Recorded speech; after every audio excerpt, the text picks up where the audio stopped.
Bom, bom dia pessoal. Esse meu projeto, ele é um projeto que ele teve início com o meu TCC, né, e no TCC eu fazia uma pesquisa, na verdade, sobre o monumento de Chafé Gregório relacionado à questão de urbanidade, né, como um monumento religioso, ele se encontra em um local, teoricamente laico, né, em um espaço de trânsito, na verdade, que é próximo a uma avenida super movimentada de Teresina.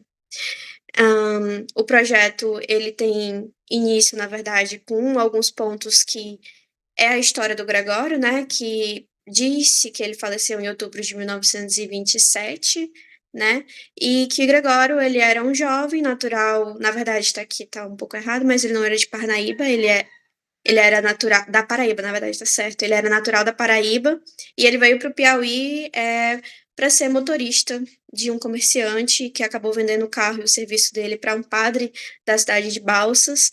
E durante, né, esse período que ele conviveu com esse padre, que ele foi chofé da Igreja Católica de lá, ele acabou, por um acidente, né, batendo de carro no filho de um coronel da cidade, que era o tenente-coronel Florentino Cardoso.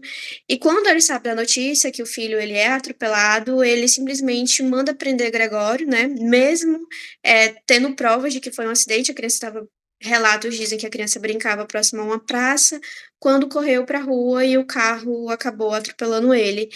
Mas o tenente-coronel Florentino não quis saber, na verdade, disso, e ele simplesmente mandou que prendesse ele. E ele foi vítima de algo que eu estou tentando debater ainda, que seria do termo da violência estatal, né? Porque a gente sabe que ele era um delegado da cidade, então fica essa questão, né, de que se ele matou o chofé Gregório quando ele estava a serviço ou se foi por pura vingança pessoal, né? Fica essa questão que eu também tento abordar. E aí a gente fala também da dor da injustiça social, que acabou gerando uma comoção pública, né? Já que a morte não se insere nas estatísticas, né? A sensibilidade coletiva levou o jovem Chofé Gregório à categoria de santo popular e se transformou numa cura coletiva, né? Porque algumas pessoas começaram a ir até o local onde ele foi enterrado, que foi aqui em Teresina, ele foi enterrado no cemitério São José, próximo na verdade, em frente, né, a um Instituto Antonino Freire, que fica mais ou menos ali próximo da UESP, ali pela Matinha, entre o Matinha e Mafuá. E a gente vem eu falo também no projeto sobre a geografia da devoção, né? Que seria isso, né? Seria os locais onde se tem uma devoção a Gregório. Quais locais seriam esses dentro de Teresina, né? O primeiro que eu falei é o seu repouso institucional, que é onde ele está enterrado, que é no cemitério São José, onde até hoje seus restos mortais continuam. A família não declarou, na verdade, não veio atrás, não se tem notícia de que se ele realmente tinha de fato família, mas para todos os efeitos ele foi enterrado aqui em Teresina e assim está até hoje. A gente tem a questão da subversão urbana, porque lá em 1983, não se tem ao certo se foi o Estado, se foi a comunidade, isso é algo que eu ainda estou tentando entender, como foi construído o Monumento do Gregório, né? Que ele foi construído na Avenida Marechal Castelo Branco, mais ou menos onde se tem uma ideia de onde aconteceu o crime, que seria as margens do Rio Poti. Então a gente tem a construção do monumento dele lá, e próximo à construção do monumento teria a árvore, né? Que é onde é deixados os ex-votos para ele, que seria o local onde ele teria sido acorrentado e assassinado. E por fim, a gente tem um que é um mito dentro de Teresina, não se tem uma certeza ao certo acerca dos fatos, mas seria o cruzeiro da Avenida Frei Serafim, né, que já fica próximo à ponte, que algumas pessoas acendem vela ou deixam água ao pé do cruzeiro. Mas é mais uma discussão popular do que de fato algo que possa ser provado. Mas algumas pessoas atribuem esse cruzeiro à memória de Gregório. A gente tem a questão também da materialidade do milagre, que seria o elemento que eu estudo, que seria o ex-voto, né? O que que seria esse ex-voto? Seria a materialização desse ponto de fé, né? Você tem um pedido para o santo, e como esse santo vai atender o teu pedido, né? O santo atende, por exemplo, se eu peço uma cura, e esse santo me atende, como é que eu posso pagar essa dívida com o santo? Porque em tese eu estaria em débito com ele, né? Então, eu pagaria ele através do ex-voto. E esse ex-voto, ele vem justamente dessa materialização da graça alcançada, que pode ser qualquer objeto, desde uma peça de gesso, que simbolize um braço, uma perna, uma peça de madeira que também represente alguma parte do corpo, alguma fotografia, bilhete. Algumas pessoas deixam um terço, deixam um jarro, depende muito do que está atrelado ao santo. É, o que transforma, né, uma experiência material em algo que pode ser visto e trocado, como no caso do Gregório.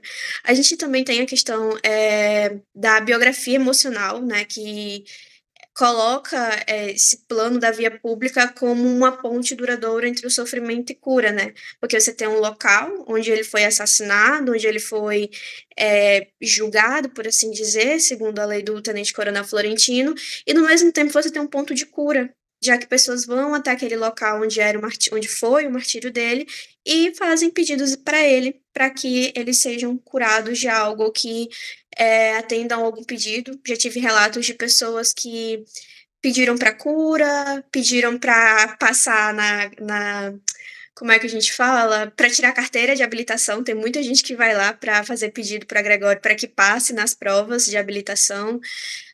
Tem gente que vai para passar em prova. Então, assim, são vários os atributos que usam para chafrar Gregório, né? São alguns bem diferentes, não é somente a cura. Também para proteção de motoristas. Ele é muito associado a um padroeiro, ele é um padroeiro, né? Ele não é canonizado pela igreja, mas alguns motoristas atribuem um caráter de santo protetor a ele. Então, também tem um relato de um motorista que todo santo dia vai deixar uma água para o Gregório antes de sair de Teresina. Então, é interessante, né? A gente tem a questão do testemunho coletivo, que é isso que eu falo, né? Que age sobre o devoto, estabelecendo uma rede de empatia entre desconhecidos e validando a sacralidade do território. Então a gente também tem um elemento de coesão, né? Então, era uma pequena comunidade que se torna uma comunidade um pouco maior, e essa comunidade vai juntando fiéis, e como esses fiéis, né, são juntados, são através da materialização desses pedidos, né, quando alguém sabe que a graça é alcançada através do pedido ao Gregório, outra pessoa começa a ir no monumento, e assim começa mais um ciclo de realização de pedidos a ele. Acabo falando também da questão de zonas de fronteira, né, entre o sagrado institucional e a religiosidade popular, que é um ponto que não pode ser disperso da pesquisa, porque quando a gente fala de um santo popular, ele é uma categoria até estranha, né? Santo popular, por quê? Né? Ele tem essa denominação porque não se tem outros estudos que deem tanto nome a ele. Alguns vão dizer santo de cemitério, santo popular, santo marginal.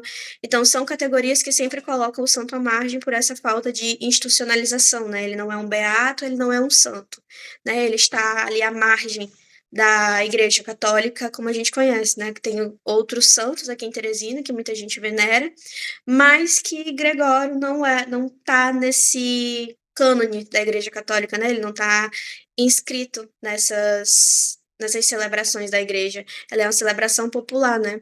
A institucional, por quê, né? Porque a gente não tem uma comprovação técnica do processo canônico, né, que deveria passar por Roma. Alguns teóricos, na verdade não é alguns, né, mas alguns processos de canonização, ela parte de dois princípios: ou ele é santificado pelo Papa, que é a nível nacional, tendo que ter ali de 3 a 4 milagres comprovados, ou então o beato. O beato ele pode ter de 1 a 2 milagres realizados, e ele fica na categoria mais regional.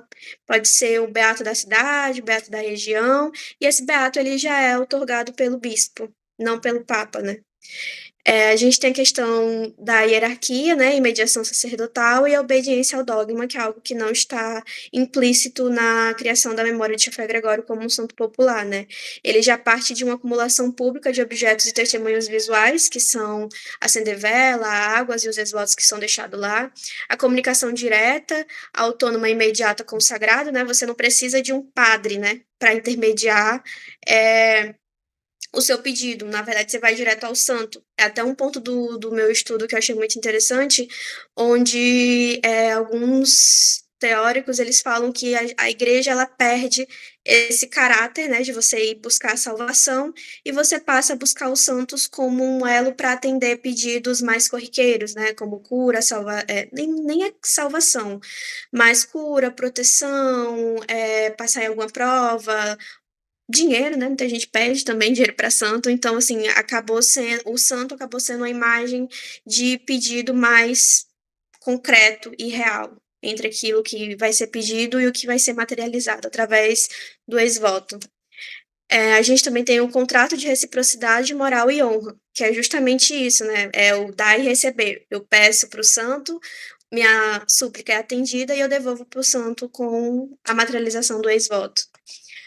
Aí a gente tem a engenharia da dádiva, né, a economia da fé, que seria um ciclo de dou para que deis, baseado em Marcel Mauss. Ele vai falar sobre a aflição, né, o devoto projeta suas angústias em Gregório, estabelece uma promessa condicionada ao sucesso de um pedido, que seria essa materialização. Aí a gente tem a intercessão, que é o contrato selado no plano invisível, né, a entidade espiritual concede a graça, o fiel entra em um estado de pendência moral, que é o que falei, né, o a pessoa vai lá, né, faz o pedido, esse pedido ele é intercedido pelo santo, mas ele fica como um devedor, né? Ele tem que pagar essa promessa, como a gente vê em outros santos, né, em outras romarias, pessoas que andam quilômetros ou então que caminham de joelhos para ter para pagar a promessa, então é bem conhecido. Mas a gente tem essa questão da materialização, que é o devoto pagando a dívida de honra, depositando o ex-voto no monumento, restaurando o equilíbrio, porque agora as duas forças estão em igual, né? Tanto foi atendido quanto o santo foi, de certo modo, reverenciado, né? Porque teve ali o ex-voto deixado. E a gente tem a agência pública, que seria o objeto acumulado, serve como evidência de solvência, agindo sobre a comunidade, gerando novos devotos, que é aquilo, através da realização de um pedido, o santo acaba sendo difundido entre outras pessoas, que foi o que me levou a esse conjunto, esse pequeno grupo de pessoas que eu tenho contato, né? Foi uma pessoa que deixou a água, que depois me falou que a pessoa pediu para a carteira de habilitação para ser aprovada, depois a pessoa já me falou que a mãe dela teve um voto, fez um voto e teve a prece atendida, e outra já me falou que pediu a cura para o filho porque a prima disse que teve um milagre realizado pelo Gregório, e assim continua o ciclo de devoção a ele. E a gente tem uma questão muito interessante, né, que foi o ponto central do meu TCC que me fez mudar para essa categoria do ex-voto, que é a subversão do espaço urbano, porque em tese você tem um local laico, um local de passagem, e do nada você transforma esse local com um monumento. Então ele deixa de ser um não lugar, né, que seria apenas um lugar de passagem, e passa a ser um ponto sacro, de sacralidade. Ali as pessoas vão depositar água, a pessoa vai acender uma vela, vai realizar um pedido, e aquele local deixa de ser apenas um local de passagem para simbolizar agora um local de fé. E aí a gente tem esse conceito que eu usei muito do lugar praticado, que vem do Michel Sertal, né, que o monumento, através da tática do cotidiano, cria através do devoto uma fenda na rotina frenética. O gesto de depositar o ex-voto converte o não lugar em um território de sacralidade, testemunho e resistência.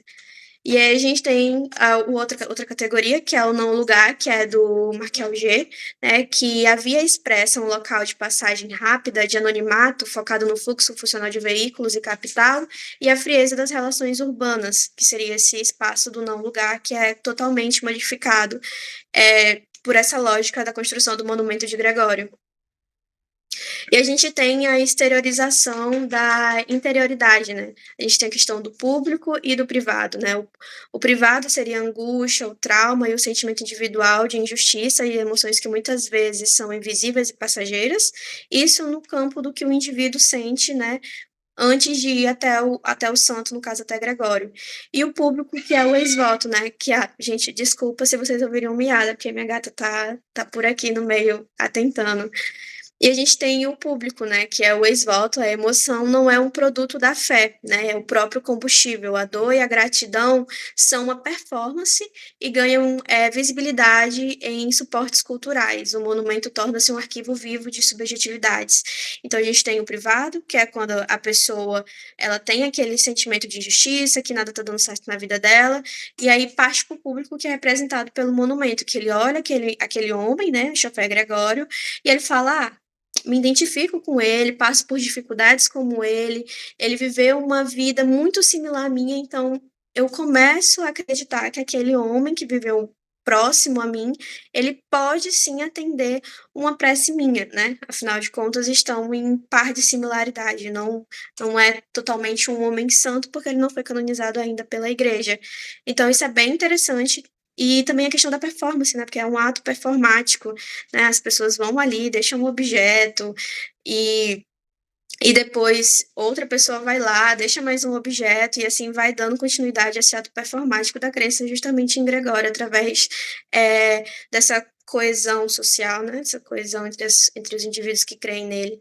A gente tem a síntese, né, que seria o ex-voto como o ator social, aí que a gente tem, algumas interseções, entre as teorias que eu uso para me apoiar na pesquisa, que seria a antropologia das emoções, com a dor interior e a esperança de cura, a cultura material, né, que é através do ex-voto, que seria o gesso, a cera, a fotografia, o bilhete, que são objetos materiais que são deixados lá, e a gente tem a antropologia do espaço, né, que é a via expressa urbana subvertida, né, como esse espaço ele é transformado em um local sacro, mudando, de certo modo, a sua configuração, né, e esse ponto de intersecção entre as duas seria a agência do objeto, né, que o ex-voto ele transcende o status de artefato passivo para atuar como elo central de comunicação entre o indivíduo, a comunidade e o sagrado, operando à margem do dogma oficial. Então, ele é um elo entre todos, ele é um elo, na verdade, entre tudo isso que a gente está falando, né? A gente tem a performance, a gente tem a devoção, a gente tem a questão do ex-voto como a materialização dessa fé, e esse ex-voto, ele não tem só esse caráter de objeto, né? Ele tem esse status de objeto sagrado, porque se você pega essa perna e deixa aleatoriamente em um canto próximo ali a Marechal Castelo Branco, ela não vai ter nenhum significado. Você pode pegar aquele objeto de gesso, deixar num canto qualquer de um banco ou no meio da rua, e vai ser um pedaço de lixo. Não vai influenciar em nada na vida de ninguém. Mas se eu pego esse objeto e deixo ele junto ao monumento do Gregório, ou aonde as pessoas costumam deixar, que é na árvore, né? Que algumas pessoas chamam de árvore da lamentação, né? Bem dramático, né? A galera deixa ali esse objeto lá, então ele já passa a ter esse contexto de um objeto sagrado, né? E aí já são outros cuidados que as pessoas têm, né? Que se fosse uma via qualquer, se deixasse uma peça daquela, ela ia pro lixo. Como tá no monumento do Gregório, não, ela fica lá, eles têm todo um cuidado, eles guardam, eles não jogam fora, é levado para outro espaço, que eu ainda preciso descobrir qual é esse espaço, porque é uma comunidade assim um pouquinho fechada para a gente conseguir entrar, pelo menos eu ainda estou tendo essa dificuldade com o campo. É, os objetos de investigação, né, vai estar justamente nessa questão de catalogar a cultura material, identificar a tipologia e a materialidade dos objetos para entender como a graça ganha uma forma física, né, investigar a agência, que eu uso a questão do apadurar e a transição do ex-voto de objeto cotidiano a mediador de troca, né, como eu falei anteriormente, se esse objeto fosse deixado em qualquer via pública, ela não teria nenhum significado sagrado, mas quando deixado junto ao monumento, ela passa a ter esse caráter sacro, né, de materialização. Interpretar a performance, né? Observar como as orações, toques e a zeladoria para compreender o pagamento da promessa como um rito de consolidação. E mapear as subjetividades, né? Que é coletar os relatos orais para entender as trajetórias individuais e a circulação da história do milagre, porque é através dessas subjetividades que o Gregório continua vivo no imaginário popular do teresinense. Não só do teresinense, mas do piauiense como geral, porque a gente tem algumas pessoas de outras regiões, principalmente de Balsas, que também vêm a Teresina durante o dia 2 de novembro, que é o dia 2 que é o dia de finados, para pagar alguma promessa que fez, ou então para visitar o túmulo do santo. O caminho metodológico, acho que a gente tem um contexto mais amplo, vou fazer o levantamento de dados históricos, o jeito intermediário, vou fazer uso da participação, observação participante, né? Pretendo ir até o local, ver como as pessoas se organizam, ainda não fui, porque é um local um pouquinho complicado, é um monumento que está numa zona de preservação de Teresina, por assim dizer, ele está dentro de uma mata, e a questão de assalto é um pouco real, na verdade, então tenho que elaborar como vou fazer esse campo para poder fazer essa observação participante. No mais, eu finalizo, né, com uma frase que o monumento de Gregório não é uma estrutura estática, né, mas um organismo vivo. As camadas de fé e os objetos depositados escrevem uma história de Teresina que resiste à frieza do concreto e à velocidade da capital. Bom, no máximo é isso. Muito obrigado pela atenção. Qualquer dúvida ou questões a respeito, do monumento de Gregório, que é uma coisa que eu fiquei surpresa que muita gente em Teresina não conhecia o monumento. É bem surpreendente algumas pessoas não conhecerem, né, a história de Gregório e por que o monumento foi construído. E fico à disposição para demais perguntas.